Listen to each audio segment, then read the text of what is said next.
సా movie సిరీస్లోని 1, 2, 3, 4 movies ఈ వీడియోలో చూద్దాం. ఫోటోగ్రాఫర్ యాడమ్ అండ్ ఇంకా డాక్టర్ గోర్డాన్ ఒక రూమ్లో మేల్కొంటారు. వాళ్ళ రూమ్లో చెరొక వైపు ఉంటారు. వాళ్ళిద్దరి కాళ్ళకు గొలుసు కట్టేసి ఉంటుంది. అండ్ రూమ్లో మధ్యలో ఒక డెడ్ బాడీ, ఒక చేతిలో టేప్ రికార్డర్ అండ్ ఇంకో చేతిలో రివాల్వర్ ఉంటుంది. అయితే వాళ్ళ పాకెట్స్లో టేప్ ఉన్నట్లు వాళ్ళు గమనిస్తారు. యాడమ్ ఆ రికార్డర్ని అందుకొని తన దగ్గరున్న టేప్ను ప్లే చేస్తాడు. అందులో అతన్ని తప్పించుకోమని చెప్తుంది. అయితే గోర్డాన్ టేప్లో మాత్రం 6 గంటలకు యాడమ్ను చంపమని చెప్తుంది. అండ్ ఒకవేళ అలా చెయ్యకపోతే అతని భార్య ఎలిసన్ అండ్ ఇంకా వాళ్ళ అమ్మాయి డయానాను చంపేస్తానని, ఆ తర్వాత నువ్వు చనిపోతావని ఉంటుంది. అండ్ టాయిలెట్ టబ్లో 2 రంపాల్ లాంటివి దొరుకుతాయి. ఇక వాళ్ళు గొలుసులను కట్ చేయడానికి ట్రై చేస్తారు. బట్ అవి కాల్ని కట్ చేసుకోవడానికి పెట్టినట్లు వాళ్ళకి అర్థమవుతుంది. ఇక గోర్డాన్ తన ఫ్లాష్ బ్యాక్ చెప్తుంటాడు. అంతకుముందు జాక్ కిల్లర్ అనేతన్ని పట్టుకోవడానికి డిటెక్టివ్స్ అయినటువంటి డేవిడ్ ట్యాప్ అండ్ ఇంకా స్టీఫెన్ సింగ్లు తనను నిందితుడిగా తీసుకున్నారు అని చెప్తాడు. ఎందుకంటే జాక్ కిల్లర్ మర్డర్ చేసిన ప్లేస్లో గోర్డాన్ లైట్ పెన్ ఉంచుతాడు కాబట్టి. గోర్డాన్ టెర్మినల్ బ్రెయిన్ క్యాన్సర్ ఉన్న జాన్ క్రామర్ అనే పేషెంట్ గురించి జూనియర్ డాక్టర్స్కి ఎక్స్ప్లెయిన్ చేస్తాడు. అదే టైంలో డిటెక్టివ్స్ వచ్చి గోర్డాన్ను ఇన్వెస్టిగేట్ చేస్తుంటారు. నీ లైట్ పెన్ అక్కడ ఉంది, సో నువ్వే నేరస్తుడివి అని అంటుంటారు.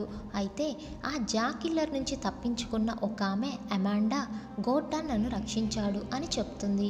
ఇక ఆ మర్డర్ కేసు నుంచి గోర్డాన్ తప్పించుకుంటాడు. ఇంకో సీన్లో ఇంట్లో గోర్డాన్ భార్య ఎలిసన్ అండ్ ఇంకా వాళ్ళ అమ్మాయి డయానాను బంధించి అక్కడే ఇంకో రూమ్లో సిస్టమ్ సెటప్ చేసుకుంటాడు. అక్కడ గోర్డాన్ వాళ్ళను బంధించిన రూమ్లోని కెమెరాతో ఇక్కడ వాళ్ళను అబ్జర్వ్ చేస్తుంటాడు. పోలీసులు అమాండాను బంధించిన రూమ్ను కనుక్కొని అక్కడకు వెళ్తారు. అక్కడ ఒకతను కాపాడటానికి వీలు లేకుండా, అంటే ఎలా కాపాడాలి అర్థం కాలేనట్లుగా బంధించి ఉంటాడు.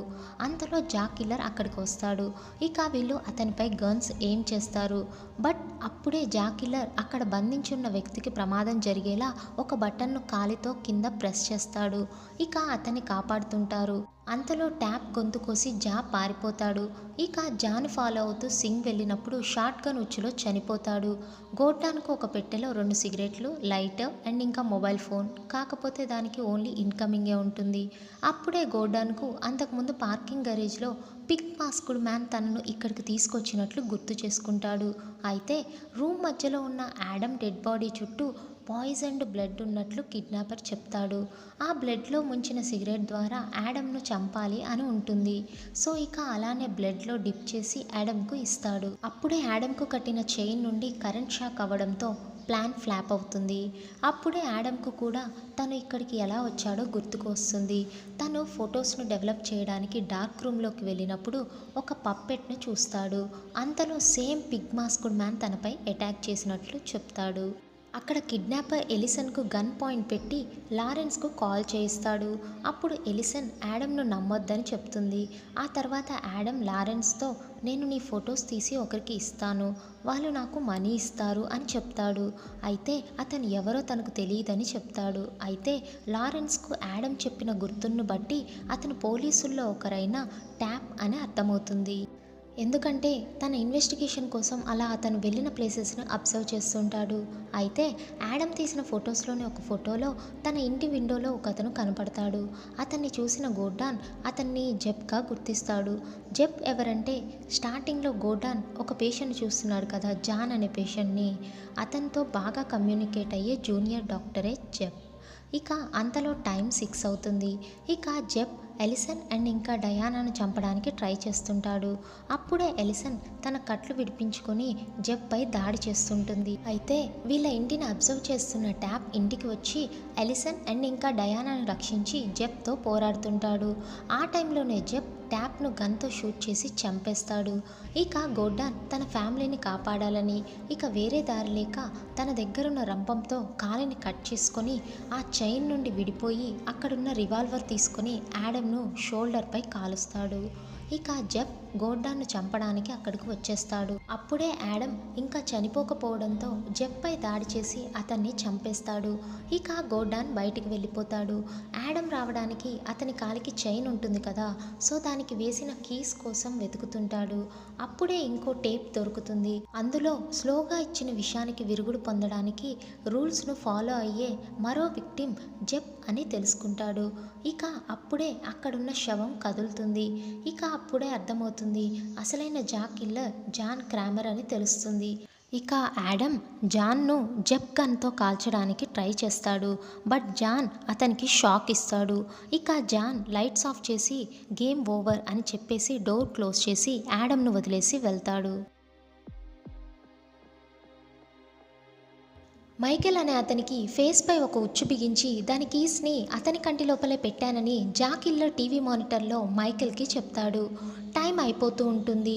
ఇక ఆ మాస్క్ తన ఫేస్ పై క్లోజ్ అయ్యి అతను చనిపోతాడు. అయితే ఇతను డిటెక్టివ్ ఎరిక్ మాథ్యూస్కు ఇన్ఫర్మేషన్ ఇచ్చే పర్సన్. ఇతని మర్డర్ జరిగిన ప్లేస్కి investigate detective Allison Kerry and ఇంకా మాథ్యూస్ వెళ్తారు. అక్కడ గోడ మీద లుక్ క్లోజర్ డిటెక్టివ్ మాథ్యూస్ అని రాసి ఉంటుంది. ఇంకో సీన్లో మాథ్యూస్ తన కొడుకుతో గొడవ పెట్టుకొని వెళ్ళిపో అని అంటాడు. ఆ తర్వాత కాల్ చేసి సారీ చెప్తాడు. ఇక ఆ తర్వాత కలుద్దాం అనుకుంటారు. ఇంకో సీన్లో ఆ మైకేల్ కేసులో మాథ్యూస్ ఇన్వాల్వ్ అవ్వాల్సి వస్తుంది. ఆ మర్డర్ జరిగిన ప్లేస్ను గుర్తు తెచ్చుకుంటున్న టైంలో క్లూ దొరుకుతుంది. ఇక టీంను తీసుకొని అందరూ కలిసి ఆ కిల్లర్ దగ్గరికి వెళ్తారు. అందరూ ఆ ప్లేస్ని సరౌండ్ చేస్తారు. అక్కడ క్యాన్సర్ పేషెంట్ అయినటువంటి జాన్ క్రామర్ ఉంటాడు. అతన్ని పోలీసులు సరౌండ్ చేస్తారు. అండ్ అక్కడ వాళ్లకు ఇతను 8 మందిని బంధించడం మానిటర్లో చూస్తాడు. అయితే అందులో మాథ్యూస్ వాళ్ళ అబ్బాయి డానియల్ అండ్ ఇంకా సావన్లో కిల్లర్ నుండి తప్పించుకున్న అమాండా కూడా ఉంటారు. అయితే వాళ్ళను బంధించిన ఇంట్లో మొత్తం నర్వ్ ఏజెంట్తో ఫిల్ అయి ఉంటుంది. సో ఇక ఒక 2 అవర్స్లో దానివల్ల అందరూ చనిపోతారు. అయితే జాన్ మాథ్యూస్తో నువ్వు నా గేమ్ యొక్క రూల్స్ను ఫాలో అవుతూ నువ్వు నాతో కూర్చొని మాట్లాడు, సో నువ్వు డానియల్ను సేఫ్గా సెక్యూర్డ్గా పొందుతావు అని చెప్తాడు. అంతలో డిటెక్టివ్ కెర్రీ ఆ వీడియో సిగ్నల్ కనిపెట్టడానికి టీంను పిలుస్తుంది. అండ్ జాన్ చెప్పినట్లుగా మాథ్యూస్ అతని ఎదురుగా కూర్చొని మాట్లాడుతుంటాడు.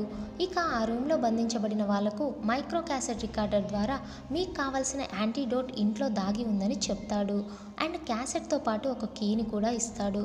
ఇక వీళ్ళలో ఒకతను ఏమీ ఆలోచించకుండా తలుపు తెరవడానికి ట్రై చేస్తాడు. అప్పుడే డోర్కి ఫిట్ చేసి ఉన్న గన్ పేలి అతను చనిపోతాడు. ఇక మిగిలిన వాళ్ళు ఆ రూమ్లోకి వెళ్ళి అక్కడ ఒక బేస్మెంట్ను కనుగొంటారు. అక్కడ ఒక పేపర్పై వీళ్ళలోని ఒక అతనైన ఓబీ పేరు ఉండి ఒక టేప్ ఉంటుంది. దానిలోని ప్రకారం ఒక కొలిమి ఉచ్చులో యాంటీడోట్స్ కోసం వెళ్ళి చిక్కుకొని మంటల్లో చనిపోతాడు. ఇంకో రూమ్లో పేపర్లో జేవియర్ పేరుతో చాలా ఇంజెక్షన్స్ మధ్యలో కీ ఉంటుందని, దాన్ని ఫైండ్ అవుట్ చేయమని ఉంటుంది.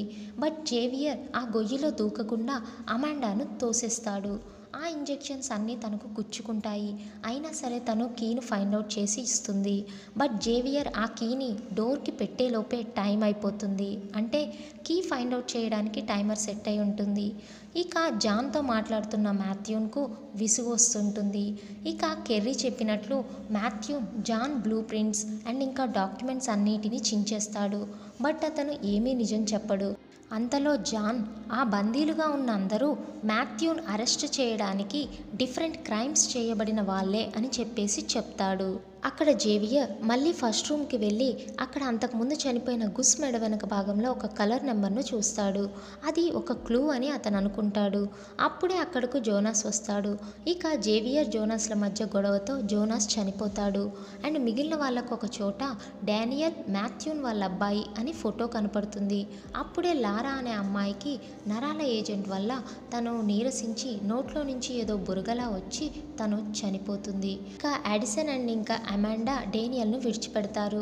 ఇక అమాండాకు జోనాస్ చంపబడి ఉండడం చూసి తిరిగి డానియల్ దగ్గరకు వస్తుంది. యాడిసన్కు ఒక రూమ్లో యాంటీడోడ్ ఉన్న గాజు పెట్టె కనపడుతుంది. ఇక ఏమీ ఆలోచించకుండా దాంట్లోకి చేయి పెట్టేస్తుంది. అది బ్లేడ్తో బ్లాక్ అయిపోతుంది. అప్పుడే జేవియర్ అక్కడికి వచ్చి ఆమె నెక్ పై నెంబర్ చూసి ఆమెను కాపాడకుండా డోర్ క్లోజ్ చేసి వెళ్తాడు. ఇక అమాండా అండ్ ఇంకా డానియల్ కలిసి సావన్లో వాళ్ళను బంధించిన రూమ్లోకి వెళ్తారు. అక్కడకు జేవియర్ వచ్చి వీళ్ళను చంపబోతున్నప్పుడు డేనియల్ పక్కనే ఉన్న రంపంతో గొంతు కోసి అతన్ని చంపేస్తాడు. ఇక మాథ్యూస్ జాన్పై దాడి చేసి వాళ్ళు ఉన్న ఇంటి అడ్రస్ చెప్పమని అంటాడు. ఇక జాన్ గేమ్ ఓవర్ అని చెప్పి వాళ్ళు కూర్చున్న ప్లేస్ లిఫ్ట్ అని చెప్పి ఇద్దరు కలిసి అక్కడకు బయలుదేరుతారు. అంతలో కెర్రీ వాళ్ళు ఆ వీడియో ద్వారా ప్లేస్ను ట్రాక్ చేస్తారు. సో ఇక వీళ్ళు ఆ ఇంటికి వెళ్తారు. అయితే అక్కడకు వెళ్ళిన వాళ్లకు వాళ్ళు చూసిన వీడియో టేప్ ఎప్పటిదో అని, లైవ్ కాదని తెలుసుకుంటారు. అంటే వీళ్ళకు జాన్ దొరకడానికి ముందే గేమ్ ప్లే అయిందని అర్థమవుతుంది. అండ్ ఒక పెద్ద బీర్వాలో ఆక్సిజన్ మాస్క్తో డానియల్ ఉంటాడు. బట్ ఇదంతా మాథ్యూస్కు తెలియక ఒంటరిగా ముందుగానే ఆ ఇంట్లోని సావన్లో వాళ్ళను బంధించిన రూమ్లోకి వెళ్ళిపోతాడు. ఇక పిగ్ మాస్కుడ్ మ్యాన్ అతనిపై దాడి చేసి అతన్ని చైన్తో బంధిస్తాడు. అండ్ అక్కడ అమాండా మాట్లాడిన టేప్ రికార్డర్ దొరుకుతుంది. అందులో జాన్ చనిపోయిన తర్వాత అతని పనిని తను కంటిన్యూ చేయాలని భావిస్తుందని ఉంటుంది. ఇక Amanda Matthews room door close చేసి అతను చనిపోయేలా చేస్తుంది. సా 2లో అమాండా ఎరిక్ మాథ్యూస్ను బాత్రూంలో వదిలి వెళ్తుంది కదా. సో అతను ఇప్పుడు టాయిలెట్ ట్యాంక్ మూతతో తన సంకెళ్ళు పగలగొట్టుకొని తప్పించుకుంటాడు. 6 నెలల తర్వాత లెఫ్టినెంట్ డేనియల్ రిగ్ వాళ్ళ టీంకు జా కిల్లర్ చేతిలో చనిపోయిన మరొక మర్డర్ ప్లేస్కి వస్తారు. అతను డిటెక్టివ్ ఎలిసన్ కెర్రీని అక్కడకు పిలుస్తాడు. అక్కడ ఏం జరిగి ఉంటుందో అక్కడ ఉన్న బాడీ పార్ట్స్ థింగ్స్ అవన్నీ చూసి ఊహించుకొని మనకు చెప్తుంటారు. అతని బాడీకి అంటే కాళ్ళకు చేతులకు బాడీ పార్ట్స్కి చైన్ అటాచ్ చేస్తాడు. అంటే స్కిన్ లోపలికి పెడతాడు. ఇక టైమర్ ఆన్ అవుతుంది.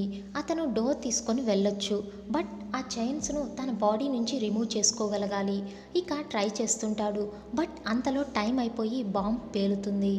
ఇక కెర్రీ నైట్ తన ఇంట్లో ఆ వీడియో టేప్ను చూస్తున్నప్పుడు పిగ్ మాస్కుడ్ మ్యాన్ ఆమెపై దాడి చేస్తాడు. ఇక తను లేచేసరికి తను ఒక ఐరన్ జాకెట్ లాంటి దాంతో క్లోజ్ చేయబడి ఉంటుంది. తన ఎదురుగా యాసిడ్ బాటిల్ ఉంటుంది. అందులో కీ ఉంటుంది. టైమర్ ఆన్ అవుతుంది. ఇక తను ఏం చేయలేక యాసిడ్లో చేయి పెట్టి కీస్ తీస్తుంది. అన్లాక్ చేస్తుంది. బట్ దాన్ని తీయలేకపోతుంది. ఇక టైం అయిపోతుంది. ఆమె చనిపోతుంది. డాక్టర్ లిండెన్లాను హాస్పిటల్లో ఉన్నప్పుడు పిగ్ మాస్కుడ్ మ్యాన్ దాడి చేస్తాడు.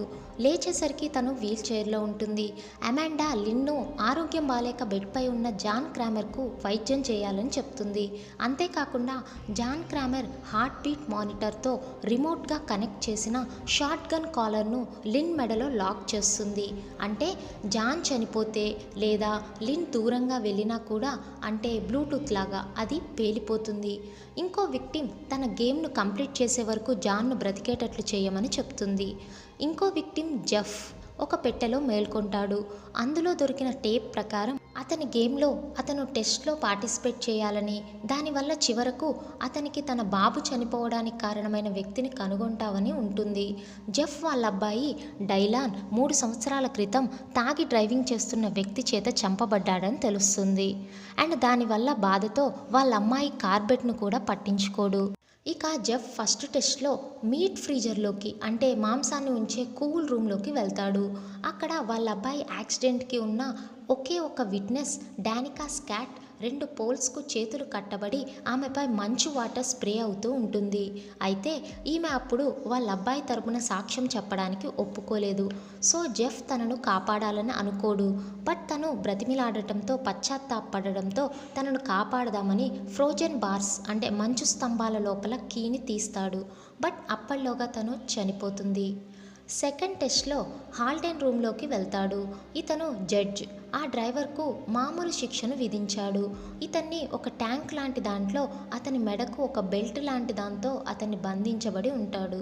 అండ్ అతనున్న ట్యాంక్లోకి పిక్స్ గ్రైండ్ అయ్యి అందులో నిండడం స్టార్ట్ అవుతుంది. అతన్ని రక్షించడానికి వాళ్ళ అబ్బాయి ఫొటోస్ను బొమ్మలను కాల్చి కీని తీసుకొని అతన్ని రక్షిస్తాడు. థర్డ్ టెస్ట్లో ఆ డ్రైవర్ థియోతి యంగ్ ఉన్న రూమ్లోకి వస్తాడు. అతన్ని ఒక మిషన్లో బంధిస్తారు. అది అతని బాడీ పార్ట్స్ కాళ్ళు చేతులు అండ్ ఇంకా మెడను మెలితిప్పుతూ ఉంటుంది. అయితే ఆ మిషన్కి ఒక ట్రిగ్గర్కి కనెక్ట్ అయి ఉంటుంది. ఆ కీని తీస్తున్నప్పుడు ఆ గన్ షాట్కి హాల్డెన్ అంటే జడ్జ్ చనిపోతాడు. అంతలో డ్రైవర్ థియోతి కూడా చనిపోతాడు. అండ్ అక్కడ లిన్ జాన్కు సహాయం చేయడానికి తను చేయగలిగింది చేస్తూ ఉంటుంది. ఆమె అమాండాతో గొడవ పడుతుంది. అమాండా జాన్ లిన్కు సపోర్ట్ చేయడంతో తను అసూయపడుతుంది. అండ్ లిన్ జాన్కు మూర్ఛ వచ్చినప్పుడు అతనికి ఆపరేషన్ చేయాలని చెప్తుంది. అతని మెదడుపై ఒత్తిడిని తగ్గించడానికి జాన్ పుర్రె మీద ఆపరేషన్ చేస్తుంటుంది. ఆ టైంలో జాన్ తన గర్ల్ ఫ్రెండ్ గురించి ఊహించుకుంటుంటాడు అండ్ గట్టిగా చెబుతాడు. దానితో అమాండా అక్కడి నుంచి వెళ్ళిపోతుంది. అండ్ ఆమె జెన్ దగ్గరకు ఎలా వచ్చిందో మనకు చూపిస్తారు. ఇక జెఫ్ తన టెస్ట్లను కంప్లీట్ చేశాడని జాన్తో చెప్తుంది. అయితే అయినా కూడా లిన్కున్న కాలర్ను అమాండా తీసివేయను అని అంటుంది అండ్ ఆమెపై దాడి చేస్తుంది. లిన్ను షూట్ చేస్తుంది. అంతలో జెఫ్ వచ్చి అమాండాను కాల్ చేస్తాడు. అప్పుడే జెఫ్ లిన్ యొక్క మాజీ భర్త అని మనకు తెలుస్తుంది. అండ్ జెఫ్ను కత్తితో గొంతు కోసి చంపేస్తాడు. అప్పుడే ఫైనల్ వీడియో టేప్ను ప్లే చేస్తాడు. అతను లాస్ట్ టెస్ట్లో ఫెయిల్ అయినట్లు ఉంటుంది. ఎందుకంటే లిన్ చనిపోతుంది అండ్ వాళ్ళ అమ్మాయి కార్బెట్ ఎక్కడుందో జాన్కి మాత్రమే తెలుసు. ఇక టేప్ అయిపోగానే లిన్ చనిపోతుంది. ఇక తను ఉన్న రూమ్ లాక్ చేయబడుతుంది.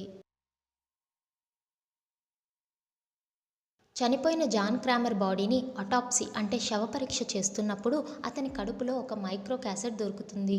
వెంటనే డిటెక్టివ్ మార్క్ ఆఫ్మ్యాన్కు చెప్తారు. అతను అది వింటాడు. నేను చనిపోవడంతో అంతా అయిపోయిందని అనుకుంటున్నావా డిటెక్టివ్?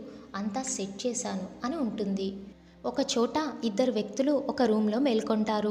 వాళ్ళలో ఒకరికి కళ్ళు తీసేస్తాడు అండ్ ఇంకొకరికి నాలుక కట్ చేసి ఉంటుంది. ఇక కళ్ళు లేని అతను మాట్లాడలేని అతనే ఇతన్ని బంధించాడని అనుకొని అతన్ని ఇద్దరికి కలిపి ఒక మిషన్కి అటాచ్ చేసిన చైన్ను లాగుతూ ఉంటాడు.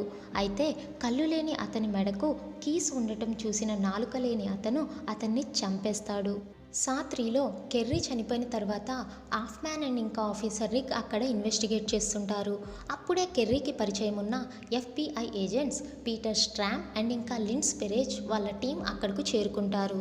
అయితే స్ట్రామ్కు జాన్ అండ్ ఇంకా అమాండా వాళ్ళే కాకుండా మూడో వ్యక్తి ఎవరో ఇన్వాల్వ్ అయినట్లు అనిపిస్తుంది.